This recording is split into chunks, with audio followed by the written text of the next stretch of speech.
Bonjour tout le monde. Aujourd'hui, bien-aimés, j'ai à cœur de vous partager sur le thème de rachat. La pensée d'aujourd'hui, en fait, si j'avais à lui donner un sujet, ça serait racheté par le sang de Jésus. Et très rapidement, regardons un passage en appui, un passage qui nous oriente, qui va nous éclairer, justement pour bien comprendre pourquoi nous avons été rachetés et pourquoi le sang de Jésus nous est d'une importance capitale. Nous allons lire le passage dans premier épître de Pierre. C'est le premier chapitre, nous allons commencer par le verset 18. On lit ceci. Sachant que ce n'est pas par des choses périssables, par de l'argent ou de l'or, que vous avez été rachetés de la vaine manière de vivre que vous aviez hérité de vos pères, mais par le sang précieux de Christ, comme d'un agneau sans défaut et sans tache. Ça continue avec le verset 20 qui parle d'autres informations quand même assez pertinentes, mais pour l'instant, je vais m'arrêter par ici. On parle et on voit ici l'importance du sang de Jésus. Jusqu'à quel point le sang de Jésus est d'une valeur capitale dans notre vie. Nous avons été rachetés par le sang de Jésus. Et parlant de racheter, j'aimerais aussi qu'on apporte quelques éléments de réflexion, quelques informations complémentaires pour ce verbe. Le verbe racheter en français, ça veut dire en fait acheter de nouveau. Ça sous-entend que le sang de Jésus nous a achetés de nouveau. Et d'une certaine façon, c'est comme si nous avions été vendus, nous appartenions à quelqu'un d'autre.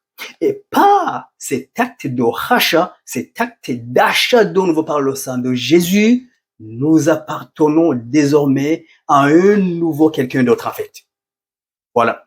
Donc, anciennement, vous et moi bien-aimés, en ce moment, évidemment, je m'adresse à vous, bien-aimés, qui un jour, vous avez pris cet engagement de dire, je m'engage, je prends la décision, désormais, je ne m'appartiens plus, ma vie n'appartient plus à moi-même, mais il appartient à Jésus. C'est Jésus qui est mon sauveur, c'est Jésus qui est mon guide, c'est lui qui contrôle ma vie, je le prends, je le considère comme mon Seigneur et Sauveur personnel. C'est à vous, bien-aimés, c'est à vous que je m'adresse. Alors, on voit que d'une certaine façon, anciennement, nous appartenions au diable. Nous étions la propriété du diable. Il nous avait achetés. Et nous voyons ici que vous avez été rachetés de la vaine manière de vivre que vous aviez hérité de vos pères. Bien-aimés, mon héritage ou ton héritage, nous voyons très bien que ce n'était pas si luisant que ça.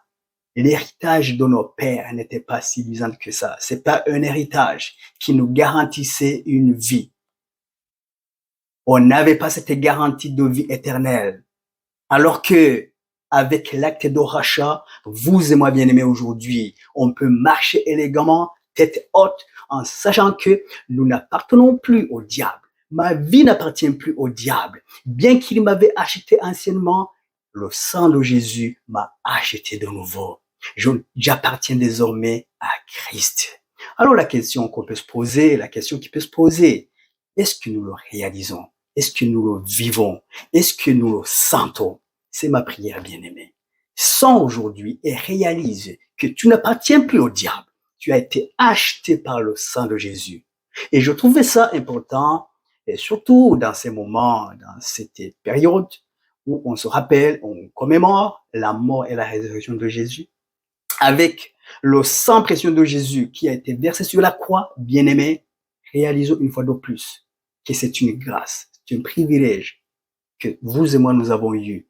Alors, soyons encouragés, réalisons pleinement l'importance et la grandeur que nous avons, bien-aimés, à être appelés enfants de Dieu.